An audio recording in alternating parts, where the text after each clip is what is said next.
Olá, seja muito bem-vindo a mais este vídeo. Eu sou Adolfo Clair e você está no canal Corsário. Bem, o vídeo de hoje eu quero bater um papo com vocês sobre aqueles que afirmam que a Bíblia não é confiável, que ela não foi bem transmitida, que ela foi completamente adulterada. Eles estão jogando fora toda a história da humanidade. E eu vou explicar isso nesse vídeo. Então, se você quer saber mais, se inscreve no canal, assine as notificações, deixa seu comentário aqui, tá?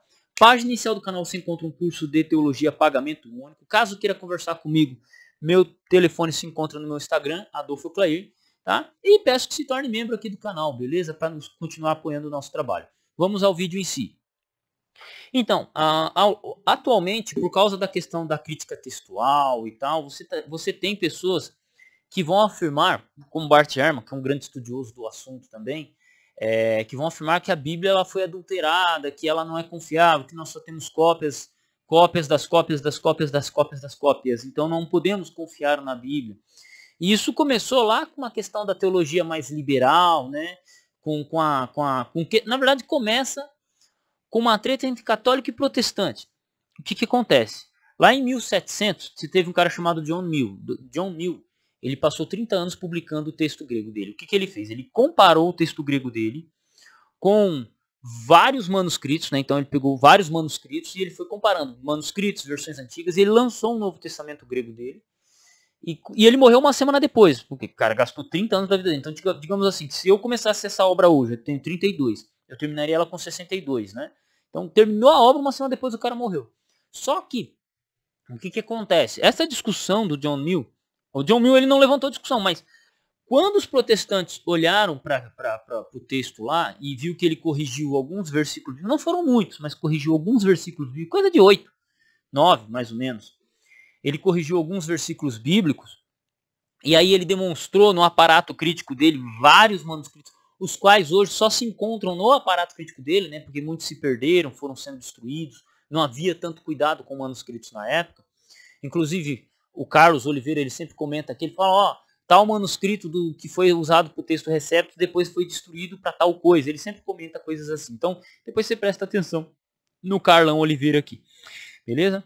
Então, assim, ele lançou esse Novo Testamento grego dele com um aparato crítico, comparando mais de 100 manuscritos, versões antigas em 6 ou 7 idiomas antigos, né? Latim, siríaco, copta e por aí vai, que era o que ele tinha na época, né? E o que aconteceu? Os católicos falaram assim, tá, vocês, protestantes, defendem só a escritura, né? Aí os protestantes falaram assim, falou, então qual escritura? O católico ele fez a seguinte pergunta, qual escritura? Porque se você olhar no texto de John Mill, você tem uma infinidade de variantes textuais. Se vocês basearem sua fé apenas nas escrituras, a minha pergunta como católico é, qual escritura? E aí os protestantes olharam para a pergunta, que é uma pergunta lógica, né? Por quê? O católico ele usa a escritura como base para sua fé, mas ele também tem a tradição. Então, qualquer disparidade entre uma coisa e outra, para ele é fácil de resolver. Ele resolve via tradição, via concílio. Já o protestante, a gente quebra o pau, porque a nossa regra de fé é a escritura.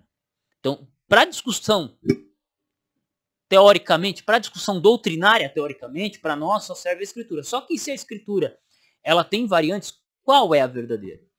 Então, a partir de 1707, com a publicação de John Mill, surge essa discussão entre católicos e protestantes, começa-se um processo de catalogação de manuscritos bíblicos, então, teorias, para se chegar a um texto mais antigo ou ao texto propriamente dito, né? A reconstrução do texto. Por quê? Uma coisa é verdade, nós só temos cópias das cópias das cópias ou traduções das cópias.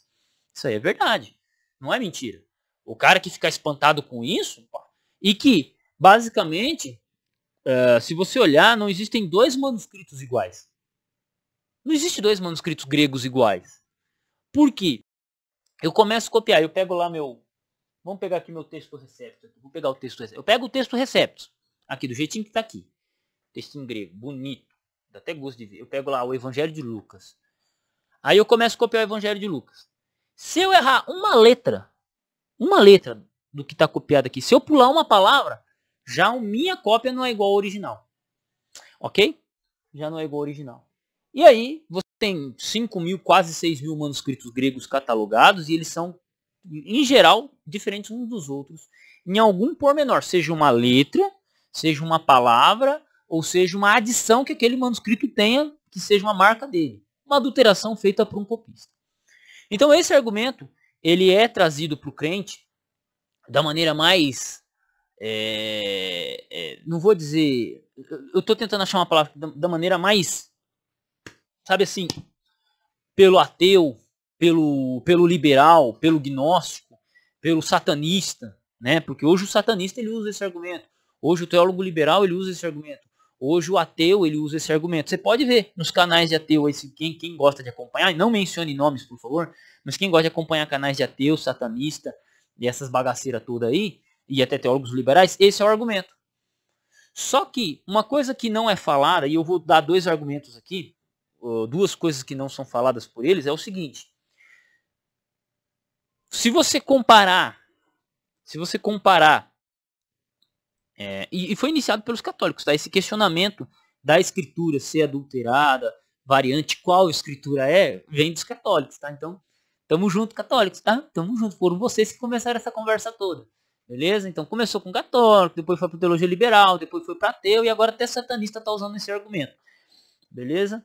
Então, e qualquer coisa que vocês acharem ruim, saiba, é só entrar na PUC que você vai ver que a teologia liberal lá consome o catolicismo por dentro, tá? Isso quando não tem um bando de comunistas, mas tudo bem.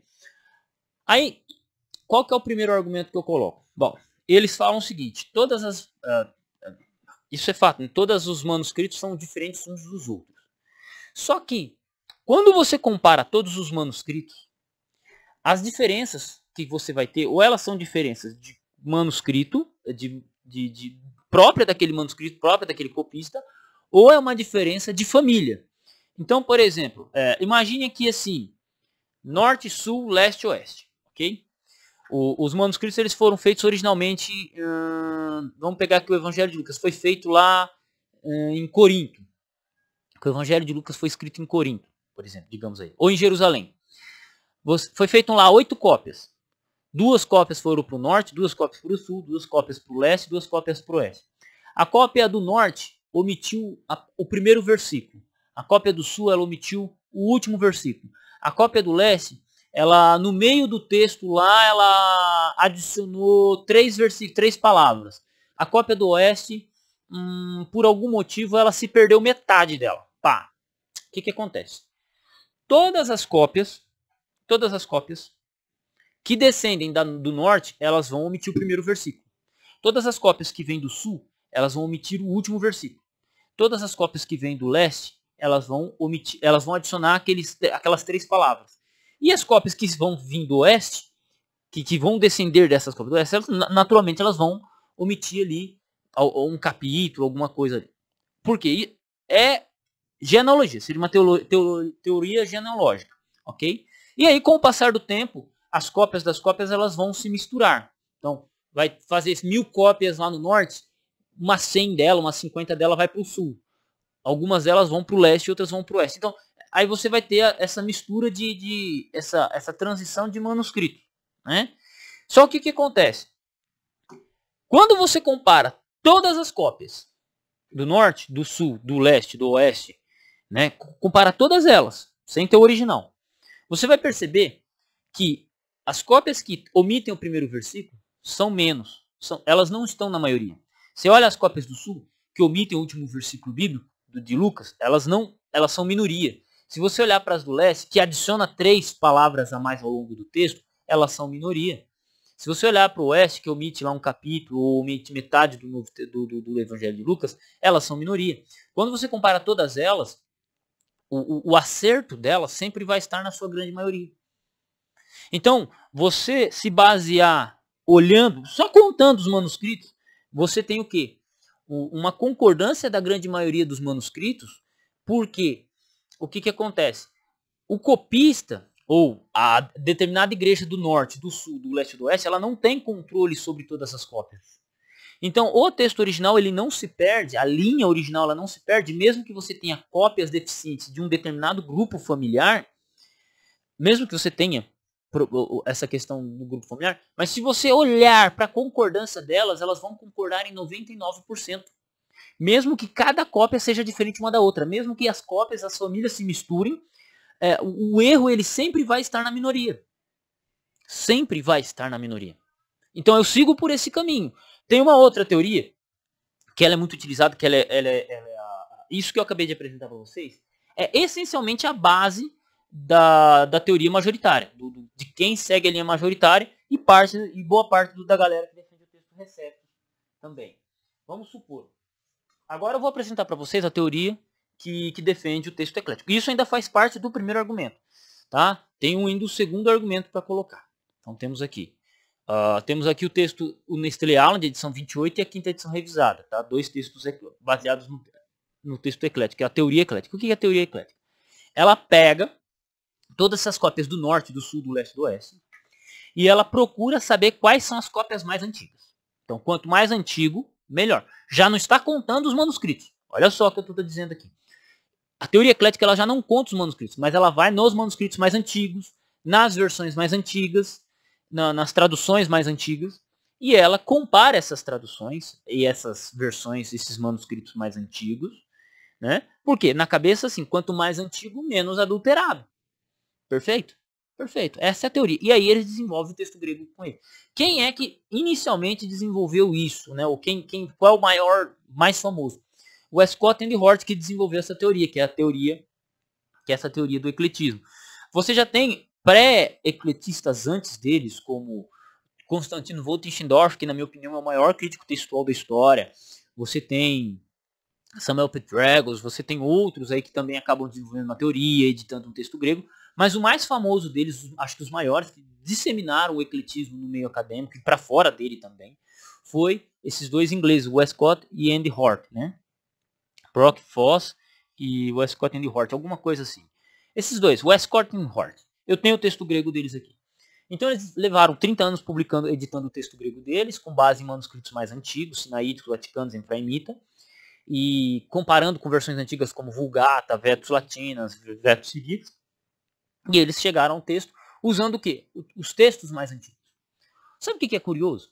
Que mesmo com diferenças, se você comparar o texto grego majoritário e o texto grego eclético, vindo de Westcott e Hort, olha só, se você comparar, é muito louco, porque a diferença entre eles é mínima. Não afeta a doutrina, não afeta a sua fé da sua igreja, não afeta a fé da minha igreja. Isso, eu estou falando de uma teoria que eles vão misturar antiguidade com um negócio chamado evidência interna. O que é evidência interna? Eles fazem uma análise do texto, qual seria a leitura mais correta ou mais possível, não com base em manuscritos, mas com base em leituras existentes, mas qual delas faria mais sentido de acordo com o contexto do texto.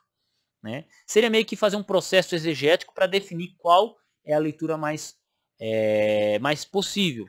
E aí, dentro dessa perspectiva, você tem um texto que ele segue um caminho completamente diferente daquela abordagem que eu apresentei para vocês, que é a abordagem majoritária, só que você tem essencialmente o mesmo texto.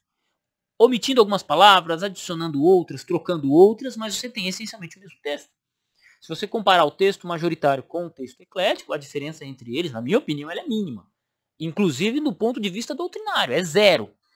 A diferença para a tradução é mínima e a diferença para a questão doutrinária é zero. É zero. Ao contrário de outros, eu não vejo diferença. A mesma doutrina que você defende com o texto eclético, você defende com o texto majoritário ou com o texto recebido sem problema nenhum. Talvez por algum versículo bíblico outro fica mais fácil, mas você não afeta a doutrina. Né? Beleza. Então você tem essas duas teorias que elas fazem com que reconstrua-se o texto da maneira mais fiel possível. E elas seguem caminhos opostos, diferentes, mas nós chegamos ao mesmo texto. Inclusive, deixa eu pegar meu texto majoritário aqui para vocês. Então você pega aí o texto majoritário e compara com o texto eclético e você tem essencialmente o mesmo texto. Tem variantes entre eles, diferenças. Você tem diferenças entre eles, muitas diferenças, mas você pega todo o Novo Testamento, você compara essas diferenças, elas não dão o quê? 2%, 3%. entre texto majoritário e texto eclético. Não dá isso. Se você comparar texto majoritário, texto excessivo e texto eclético, a diferença não é mais do que isso também, né? Se você adicionar esses textos. Então, o que acontece? Mesmo que um manuscrito, individualmente, eles tenha sofrido uma adulteração, quando você compara com outro, você vê onde ele foi adulterado. Então, entendeu a lógica? Eu tenho um manuscrito A. Eu vou dar o exemplo do Codex Beza. O Codex Beza, ele traz uma variante sobre o sábado. Tem aquela passagem lá que os discípulos colhiam as espigas e o copista do Codex Beza adicionou assim, e eles o fazem bem. Só que essa leitura ela só se encontra no Codex Beza. Ela é uma leitura tão única do Codex Beza que ela não se encontra em aparato crítico nenhum. E por que ela não se encontra? Porque sabe-se que é uma adição do copista para combater os judeus, para combater os guardadores de sábado. Entendeu? Mas é uma variante única do Codex Beza. É só ele que tem. Quando você compara com os outros 5.800 manuscritos gregos, não tem nenhum que traga essa leitura. Então, nenhum crítico textual leva em consideração essa leitura para colocar no aparato crítico, porque é uma variante única do Codex Beza. Única, é dele.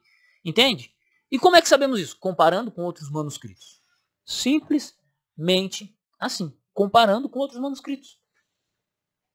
Então, aí eu vou dizer assim, a Bíblia foi adulterada, mas peraí, tá, eu tenho um manuscrito lá, o Codex Beza, ele foi adulterado, mas quando eu comparo ele com outros, eu percebo que ele foi adulterado.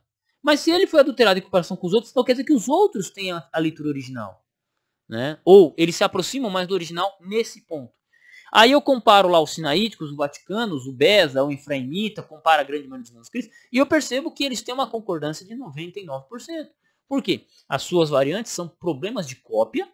Então você tem problema de cópia do copista, que pulou uma palavra, que adicionou uma palavra, que pulou um versículo. Você tem esse problema. Como eu disse, é natural. Tenta copiar um livro de Lucas, o Evangelho de Lucas, você vai ter um monte de variante com relação. E olha que você tem luz elétrica, caneta esferográfica, né? Vai ter essas variantes. Por quê? Porque é natural da cópia. Só que quando você comparar a sua cópia com a cópia original, com a cópia com a qual você baseou, o contexto que você baseou, não vai ter tanta diferença. E dá para perceber que foi erro seu copista mesmo. Erro de você como copista. Então, o que acontece? Por mais que haja essas variantes, por mais que saibamos de leituras que sejam adulterações por interesse teológico de um determinado grupo, de uma determinada pessoa, de um determinado copista, quando você compara o texto egípcio com o texto bizantino, com o texto ocidental e por aí vai, você descobre que essas adulterações elas foram feitas em determinados manuscritos, em determinadas regiões. Ponto. Se você sabe ignorar, você sabe separar o trigo do joio. E aí eu lhe pergunto, o texto, que é o trigo, foi adulterado? Não. Por quê? Porque nós conseguimos separar do joio. Se você diz que a Bíblia foi adulterada, se você afirma que a Bíblia foi adulterada, é porque você sabe separar o trigo do joio. Então, se ela foi adulterada, você sabe o que é joio e o que é trigo. Então, se você tem o trigo, segura o trigo, mano, e bora pra frente. Bora pra frente. E lança o joio de lado. Mas se você querer se apegar ao joio e jogar fora o trigo, você vai passar fome. Doido, né? Doido. Então, assim, mesmo com isso tudo, nós temos o trigo e o joio e nós sabemos diferenciá-los. É fácil. Na colheita, na hora da colheita, você diferencia. Né? Beleza. Isso tudo que eu acabei de comentar faz parte do primeiro argumento. Lembra que eu falei que ia falar 2 argumentos? O segundo argumento é que se você diz que a Bíblia foi adulterada e que não pode ser confiável, seja você ateu, satanista, teólogo liberal, seja qualquer coisa que for, você tem que simplesmente pegar toda a literatura antiga, grega, romana, latina, jogar tudo fora. Não confie em mais nada. Sabe assim, se a Bíblia, se o Novo Testamento, através de 2 métodos de reconstrução textual diferentes um dos outros, não é confiável, não pode ser levado, podemos dizer assim, ao pé da letra, não deve ser tido como, porque a sua transmissão não é confiável, então pegue Platão, jogue fora, não leia Platão, não leia Aristóteles, não leia Sócrates, não leia Cícero, não leia nada. Não me venha falar de Alexandre o Grande, não me venha falar de imperadores romanos, não me venha falar de nada. Sabe por quê? Porque nós temos 5.800, 6.000 cópias gregas 8.000 versões latinas, 8.000 cópias latinas. Você tem 400 cópias em siríaco, em cópita, que são traduções do cópita é do século III, século IV. Siríaco, nas versões siríacas você vai ter versões do século III, a peshita do século IV, século V. Né? O que acontece? Você tem tudo isso de manuscrito bíblico confirmando a história. E eles são do original, da cópia original, do autógrafo, que é do primeiro século, até o quarto século, que é o ano 300 e pouquinho, você tem 200 e poucos anos. 200 e poucos anos dá tempo de sobreviver e fazer boas cópias. Dá sim. Só que se a gente pegar, olha que louco, se nós pegarmos, por exemplo, o livro de Platão, os livros de Platão, Aristóteles, o Banquete, as cópias, eles foram escritos em tudo antes de Cristo, século V, século VI, século IV antes de Cristo. Só que suas cópias sobreviventes são tudo do século depois de Cristo, quinto, sexto, sétimo século depois de Cristo. Parte delas só sobreviveram em árabe. Então, e não são grandes cópias, são 100 cópias, 50, 6, 5. Entende? Se 5, 6 cópias são confiáveis para reconstruir o texto de Platão, Aristóteles, a Odisseia, que é do ano 1000 a.C., 800 a.C., né? Se elas são confiáveis e o teu professor de filosofia na faculdade diz que essas obras são essas obras, por que a Bíblia não vai ser com muito mais evidência manuscritológica? Por que ela não vai ser? Então, se vamos jogar a Bíblia fora, então se você acha que a Bíblia não deve ser levada a sério, que ela não é confiável, então, cara, você não pode falar de nada da literatura antiga. Nada. Muita coisa. Tem mais informação e temos mais atestação manuscritológica acerca da Bíblia do que de certos imperadores romanos. Alexandre o Grande. Pô, nós não ficamos questionando Alexandre o Grande se ele existiu ou não. Ele existiu. Só que ele viveu antes de Cristo, 320, 330 antes de Cristo, né? Só que o seu relato mais antigo é datado do século III, século IV, e a sua cópia mais antiga desse relato é do século VI. Quer dizer, quase 900 anos depois da existência de Alexandre o Grande, que nós temos o documento mais antigo que relata, que trata disso. Quase 900 anos, 600, 900 anos. Vamos por aí. Entendeu? E a Bíblia, que é do seu original até a sua cópia mais antiga completa, da sua cópia antiga completa, que é o Sinais dos Vaticanos, mais as cópias mais completas, você data de 200, 250 anos. 200, 250 anos, porque você soma o ano 90, o ano 80, até o 320, dá 250, 260 anos. E aí você vai me dizer que a Bíblia... E eu estou falando da cópia completa, porque você tem papiros, que são do século II, século III, entendeu? Que é o ano 125, ano 150, 180, século II, né? Século II, 200 e 100 e pouquinho, século III, 200 e pouquinho. Você tem muitos manuscritos desse período, que são parcialmente cópias, né? Então, que são parcialmente, né? São cópias parciais, são um capítulo, são 2 capítulos, é um versículo, né? Porque papiro é um documento muito sensível, né? Mas, e aí? Entende? Então, vamos jogar toda a história humana fora? Se for, jogue a Bíblia e jogue toda a história humana fora. Mas o ateu, ele não vai te falar isso. O satanista, ele não vai te falar isso. Porque o interesse dele é desconstruir o texto bíblico. É desconstruir a fé, a confiança que você tem no texto bíblico. Quando, na verdade, o próprio assunto de crítica textual, ele reforça isso. Ah, não, mas eu vi um grande estudioso como Bart Ehrman dizer que não é confiável. Bom, Bart Ehrman disse que não é confiável. Eu fiz as minhas comparações de texto, eu cheguei a uma conclusão diferente do Bart Ehrman. E tem pessoas do mesmo nível que ele que também discordam dele. Bart Ehrman não é a única especialidade que existe. Não é a única especialidade de crítica textual que existe. Não é o único especialista de grego antigo e de grego do Novo Testamento, especialista em cristianismo primitivo, que diz isso. Ele não é o único na posição dele. Tem gente que discorda dele. Entende? Então, o que acontece? No meio acadêmico, nós temos pessoas como Daniel Wallace. Eu discordo do método dele, que ele utiliza o método eclético, né, que porventura é quase que o mesmo que o Bart Ehrman usa. Né? Só que o Bart Ehrman ele torce para um lado, o Daniel Wallace torce para o outro, mas ambos usam a mesma linguagem, a mesma teoria. E E tá aí, cara. E tamo aí. E o Daniel B. Wallace é um dos grandes defensores do texto bíblico aí, atualmente, né? Cataloga manuscrito, tem um site CSTNM, entende? Por outro lado, nós temos outros estudiosos, né? Por exemplo, o Wilbur Piquerig, que lançou uma teoria, né? A teoria da família 35, publicou o texto grego dele.